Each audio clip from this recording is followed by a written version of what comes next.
When the system fails, failure, burnout, emotional hit. Most people panic or simply wait.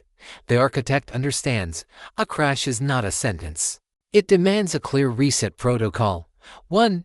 Phase the fault diagnosis. First mistake is trying to fix everything at once. You must first isolate the problem.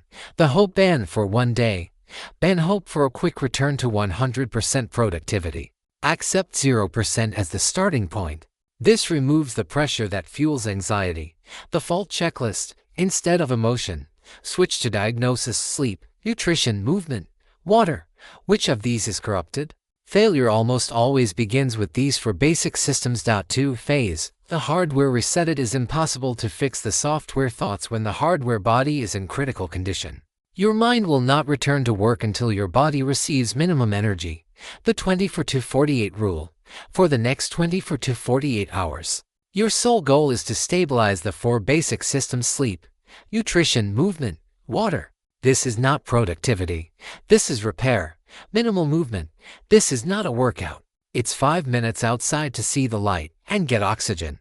This resets cortisol levels faster than any motivation. 3. Phase establishing a new entry point after a crash. Returning to the old task causes the greatest resistance and fear. You need a new algorithm. Micro-Victory.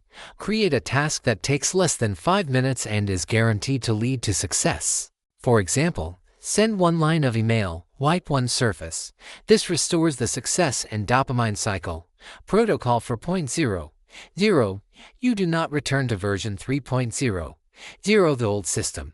You start a new version for 0.0 with new, clean, simple rules. Forget the old failures. Focus only on the new, simplified system. The architect always has a recovery plan. Start the repair now.